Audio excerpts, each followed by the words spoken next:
Okay, so Pacific Rim Uprising. It's the sequel to Pacific Rim. This time it's not directed by Guillermo del Toro.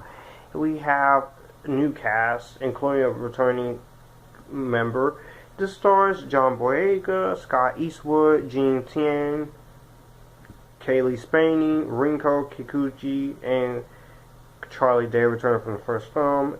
Zhang, Adria, Arjona, and Gorman. Directed by Stephen S. DeKnight and also co-written by him, and also came up with the story. This basic plot of this movie is we follow Idris Elba's character's son, Jake, who is John Boyega, of course. He is a once promising Jaeger pilot whose legendary father gave his life to secure humanity's victory against the monstrous kaiju. He has since abandoned his training only to be caught up in a criminal underworld. But when an even more unstoppable threat is unleashed to tear cities and bring the world to his knees, Jake is given one last chance by his estranged sister Mako Mori to live up to his father's legacy. And does he do it? You gotta watch the movie to find that out. This movie has been met with a lot of mixed reviews. Some people say this is a tedious watch. Some says this is fun and goofy entertainment. Where do I stand? Well, this is fun, good entertainment. I don't know what a lot of people are saying about this. I think this is a very awesome film. I think it's an awesome sequel. It's not better than the first. I will say my flaws right now. Some of the directing in this movie is whatever. It's whatever. It's fine. It's but the robots still look pretty darn impressive. The budget for this movie is been toned down a little bit. The budget is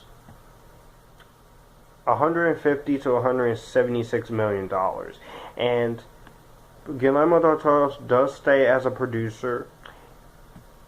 I do say the director of this movie, this is his first film, and I'm not going to knock him down. He did okay with the directing, but I wish it was Guillermo del Toro directing. But I understand he was trying to do Hellboy 3 at the time, which is no longer happening, and he was also working on The Shape of Water, which, congratulations, Guillermo del Toro, you got for getting your Academy Award for that movie, because that movie was amazing. It is a much better version of Beauty and the Beast, except with a creature.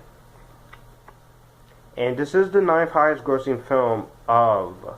Now, one thing I can say that this movie does suffer from is that it feel like it's setting up for a universe, and it's kind of like it's because they're already trying to sell for the possibility of a third movie, and it does show throughout the entire course of the movie.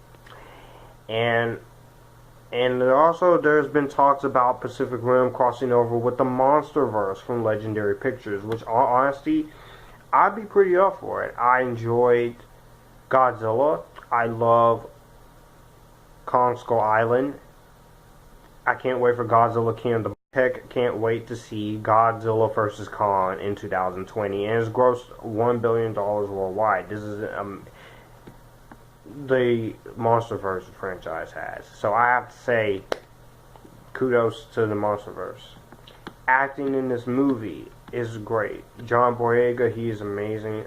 The Chinese actress, she is gorgeous and hot. The action is there. All the other actors is really great. The music is pretty good. Jing Tang is so cool in this movie. All of the performances here are really great. The action's there. The music is quite good. And this movie was supposed to come out last year. And then come out in April at first, but then August, then it got switched to February, and then it got switched to March. So, this movie is not that bad. And also some of the writing doesn't really help the movie out either. Some of the writing is kind of generic and kind of lazy. The film does feel a little slow paced because this is an hour and 51 minutes. And you could have fixed it up a bit. And also, John Boyega also is one of the producers on this movie. That is awesome. That is awesome. So, despite some problems I do have, I have to say Pacific Rim Uprising is not as bad as everyone makes it out to be. It's definitely not as good as the first one, but it is a fun, goofy, entertaining, guilty pleasure ride. And I enjoy Pacific Rim Uprising on that alone. So I don't know what the heck are all these reviewers are talking about. They're complaining right now that Rampage is not good, and they're complaining about Truth or Dare is not good. Yeah, I'm gonna find that out. I'm gonna find out if Truth or Dare is as bad as everyone says it is. I'm hoping it is at least guilty pleasure fun. So, I'll give Pacific Rim Uprising I highly recommend it. Let me know what you guys think about Pacific Rim Uprising down below. Did you like it? Did you hate it? And I'll see you guys in more stuff today. You guys keep it cool. This is Future from Like 3940 signing out. Peace out.